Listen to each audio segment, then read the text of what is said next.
충격보고 세계 지도에서 영원히 사라질지도 모를 국가, 국토 소멸 위기 국가의 절규. 세상의 모든 궁금증, 10가지 랭킹으로 정복합니다. 안녕하세요. 일상 속 사소한 호기심부터 어디서도 듣지 못한 흥미진진한 지식까지 주제별로 콕콕 집어 정리해드리는 궁금한 탑10입니다. 우리는 당연하게 생각합니다. 내가 딛고 서 있는 이 땅, 우리 아이들이 뛰어노는 이 영토가 영원할 것이라고 말이죠. 하지만 지금 이 순간 누군가에게는 국가라는 개념이 물리적인 영토를 잃고 기억 속으로 사라질 위기에 처해 있습니다. 단순히 세계 지도가 바뀌는 문제가 아닙니다. 한 민족의 수천 년 역사가, 그들의 고유한 언어와 문화가 바다 아래로 가라앉고 있습니다. 기후변화로 인한 해수면 상승과 무분별한 지하수 개발로 인한 지반 침하는 현대 인류가 직면한 가장 심각한 지질학적 위기 중 하나입니다. 그러면 지금부터 국토 면적이 줄어들거나 수몰 위기에 처한 10개국을 알아보고 그 중에서도 거대한 재앙에 직면하고 있는 5개 국가의 절박한 사투를 들여다보려 합니다. 최근 전 세계에서 지반 침하나 자연현상 등으로 국토가 점점 줄어들고 있는 나라는 투발루, 인도네시아, 몰디브, 키리바시, 방글라데시, 그리고 베트남, 솔로몬 제도, 네덜란드, 이탈리아, 나이지리아 등 10개국 정도가 보고되고 있는데, 이번 포스팅에서는 그 문제가 심각해 보이는 투발루, 인도네시아, 몰디브, 키리바시, 방글라데시 등 5개 국가에 대하여 이야기해볼까 합니다. 왜 그 나라들의 땅은 가라앉고 있을까요? 무분별한 개발 때문일까요? 아니면 피할 수 없는 지구의 재앙일까요? 인공섬 건설부터 국가를 통째로 이주하는 계획까지 그 나라들이 선택한 마지막 생존 전략과 국제사회의 도움을 상세히 분석해드립니다. 첫 번째 국가는 투발루입니다. 세계 최초의 디지털 국가를 꿈꾸는 나라. 투발루는 오세아니아의 폴리네시아 지역에 위치해 있으며 산호초가 쌓여 만들어진 산호섬입니다. 수도는 푸나푸티입니다. 1877년에는 영국의 식민 지배를 받기도 했으나 1978년 10월 1일에 독립을 했습니다. 독립 전에는 앨리스 제도로 알려지기도 했었습니다. 2025년 말 기준으로 인구가 9,492명에 불과해 GDP 순위도 세계 최하위권 수준입니다. 일명 21세기 아틀란티스라고 불리는 투발루가 유명해지게 된 건 다름 아닌 지구온난화에 따른 국가 침수 사태로 인해 재앙의 문이 열렸기 때문입니다. 투발루에서 가장 높은 지점이 해수면에서 고작 4.6m밖에 안 되는 탓에 지구온난화 문제로 해수면이 상승해서 국토가 점점 사라지는 중입니다. 앞으로 몇 년만 있으면 투발루의 전 국토가 사라질 상황에 놓여 있습니다. 산호섬들은 산호들이 성장하기 때문에 가라앉는 속도가 비교적 느리지만 지구온난화와 환경 파괴는 산호에게 치명적입니다. 따라서 산호의 성장이 멈추거나 죽으면 산호섬들은 파도에 깎여나가다가 그대로 바닷속으로 사라지기도 합니다. 2021년 11월 4일 투발루 외교장관은 바닷속에서 기자회견을 하며 해수면 상승과 기후변화에 대한 해결을 촉구했습니다. 2022년 9월 에셀리로파 아피넬루 전 투발루 법무장관은 호주 캔버라에서 열린 태평양 국가 컨퍼런스에서 투발루라는 나라가 있었다는 사실을 기록해둘 공간이 필요하다며 일종의 가상국가를 제안했습니다. 메타버스에 투발루의 문화와 가치를 그대로 담아낸 국가를 만드는 것이 국민들의 향수를 달래기 위한 사실상의 마지막 옵션이라고 강조했습니다. 사이먼 코페 투발루 외무장관은 투발루가 사라지더라도 합법적으로 국가 지위를 유지할 수 있는 방안을 모색하고 있다고 밝힌 바 있습니다.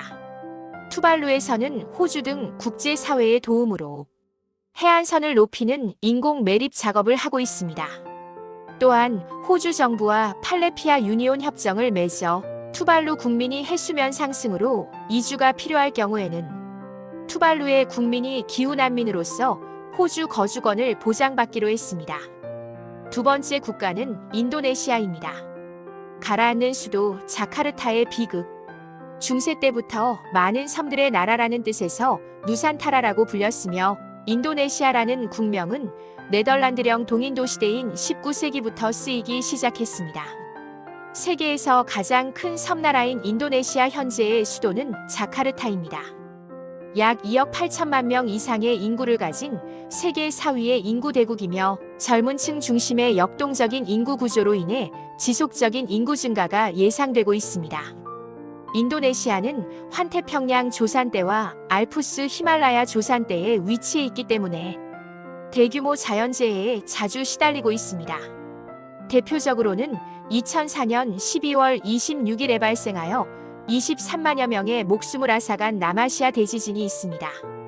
지진, 쓰나미, 화산 폭발, 태풍, 홍수 등 자연재해로의 규모로 보나 빈도로 보나 일본보다도 심하지만 일본과 달리 개발도상국이라 재난 예방과 대응 인프라가 열악해 한번 재해가 발생하면 피해가 큽니다.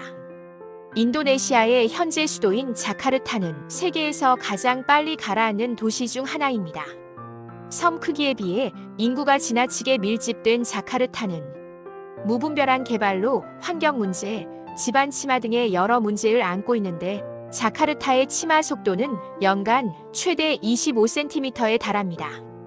이유는 지정학적 요인보다는 무분별한 지하수 추출 때문이라고 보고되고 있습니다. 상수도 시설이 부족해 주민들이 지하수를 마구 뽑아쓰면서 집안이 버티지 못하고 내려앉은 것입니다. 때문에 수도 이전을 오랫동안 논의해 왔는데 조코 위도도 대통령은 수도 이전을 발표하면서 대한민국처럼 새로운 행정 수도를 건설해야 한다고 밝혔는데 세종특별자치시를 염두에 둔 발언 같지만 세종특별자치시는 수도가 아닌 행정 중심의 복합도시입니다. 2019년 8월 26일 조코 위도도 인도네시아 대통령은 새 수도로 칼리만탄 섬의 동부 칼리만탄주에 있는 두 지역이 자카르타를 대신하는 새로운 수도의 부지가 될 것이라고 발표했습니다. 그리고 네덜란드의 도움을 받아 자카르타 앞바다에 거대 제방을 쌓는 그레이트 가루다 프로젝트를 진행 중입니다.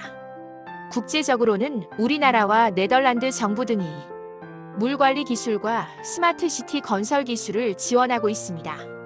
세 번째 나라는 몰디브 공화국입니다. 관광 낙원에서 인공섬의 도시로 몰디브는 약 1200개의 산호섬으로 이루어진 남아시아 인도양에 있는 섬나라로 수도는 말레이며 인구는 2025년 말 기준으로 52만 9,676명입니다. 국토는 남북으로 길게 늘어선 26개의 환초로 이루어져 있고 섬의 총 개수는 1192개 정도이며 매년 100만 명 이상의 사람이 방문하는 유명 관광지입니다. 몰디브는 국토의 80% 이상이 해발 1m 미만입니다. 몰디브는 가장 높은 지점이 해발 2m에 불과해 수몰 위기에 처해 있습니다.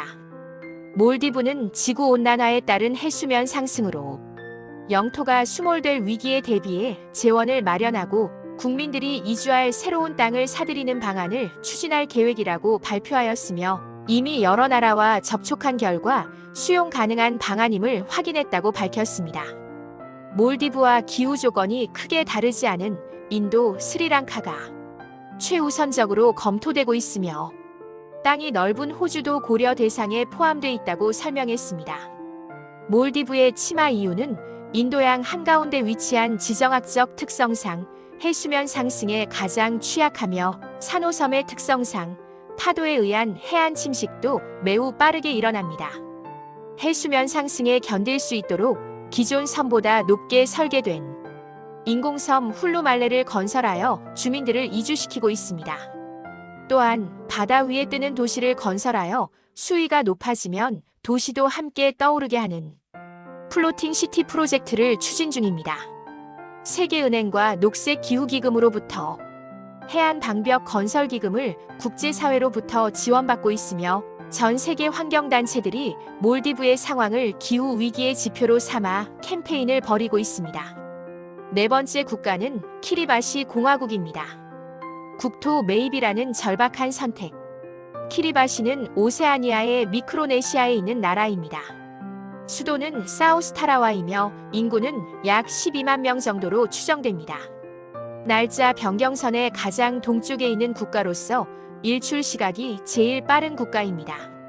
중앙 태평양에 위치한 키리바시는 안타깝게도 지구온난화로 이미 여러 섬이 바다 아래로 사라졌습니다. 최고 고도가 80m 남짓인 오션섬을 제외하면 약 30개의 섬이 융기가 아닌 산호가 쌓여 만들어진 섬이라 고도가 높지 않기 때문입니다. 앞서 말씀드렸던 투발루와 마찬가지로 해수면 상승이 주요 원인입니다. 특히 만조 때 바닷물이 농경지로 들어와 토양이 염분화되어서 농사를 지을 수 없게 되는 문제가 심각합니다. 키리바시 정부는 미래의 기후난민 발생에 대비해 피지 공화국에 땅 약 20제곱킬로미터를 미리 사두었습니다. 국토가 잠기면 전 국민을 이주시킬 계획입니다. 국민들이 해외에서 일자리를 찾을 수 있도록 기술 교육을 시켜 품격 있는 이주를 준비하고 있습니다. 국제적으로는 세계은행과 아시아개발은행이 담수화 설비와 해안 보강 작업을 지원하고 있습니다. 다섯 번째 국가는 방글라데시 인민공화국입니다. 델타 지역의 재앙. 방글라데시는 남아시아 지역인 인도, 미얀마, 그리고 벵골만에 인접해 있습니다. 2025년 추정 인구는 약 1억 7,500만 명에 달하는 세계 8위권의 인구 대국이며 국토 면적에 비해 인구 밀도가 매우 높은 것이 특징입니다. 방글라데시의 수도는 다카입니다.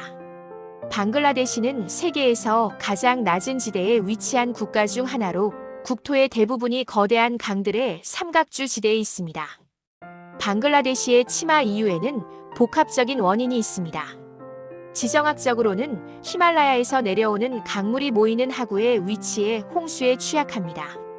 환경적으로는 맹그로브 숲 파괴와 상류의 댐 건설로 토사 유입이 줄어들며 해안 침식이 가속화되고 있습니다. 방글라데시에서는 물 위에 뜨는 뗏목을 만들어 농사를 짓는 전통 방식을 현대화한 부유식 농법으로 식량 문제를 해결하고 있습니다. 또한 해안가에 수천 개의 대피소를 지어 사이클론 발생 시 인명피해를 최소화하고 있습니다. 방글라데시는 전 세계 기후위기 국가들의 목소리를 대변하는 리더 역할을 하고 있습니다. 또한 국제사회로부터 기후 손실과 피해 기금을 이끌어내기 위해 강력한 외교 활동도 펼치고 있습니다. 방글라데시는 가장 많은 기후 피해를 입는 나라 중 하나로 국제사회로부터 손실과 피해 기금에 최우선 지원 대상으로 논의되고 있습니다. 국제적 도움의 한계와 희망. 지금까지 살펴본 5개 나라의 현실은 멀리 있는 남의 나라 이야기가 아닙니다. 한 나라의 국토가 사라지는 것은 단지 땅의 문제가 아니라 한 민족의 역사와 문화가 사라지는 비극이라는 점도 간과해서는 안 될 것입니다. 자카르타의 집안 치마가 우리에게 주는 교훈은 명확합니다. 자연을 무시한 개발은 반드시 대가를 치른다는 것입니다. 그리고 투발루와 몰디브의 사투는 우리가 배출하는 탄소가 지구 반대편 누군가의 삶의 터전을 파괴하고 있음을 경고합니다. 하지만 근본적인 해결책인 기온 상승 억제가 이뤄지지 않는다면 이들 국가의 노력은 시간 벌기에 불과할 수도 있다는 것이 전문가들의 분석입니다. 이들이 보내는 구조 신호에 인류가 어떻게 응답하느냐에 따라 미래의 세계 지도는 지금과는 전혀 다른 모습이 될지도 모릅니다. 지금까지 기후변화로 인한 해수면 상승과 무분별한 자원 개발로 국가라는 개념의 물리적인 영토를 잃고 추억 속으로 사라질 위기에 처해 있는 나라들이 직면한 안타까운 현실을 알아보았습니다. 궁금한 탑10에서는 여러분의 머릿속 간지러운 궁금증을 시원하게 긁어드릴 준비가 되어 있습니다. 지금 바로 구독과 좋아요, 알림 설정을 누르시고 세상의 모든 궁금한 탑10을 만나보세요. 보다 유익하고 재미있는 컨텐츠로 찾아뵐 것을 약속드립니다. 시청자님들의 댓글은 사랑입니다. 시청해주셔서 감사합니다.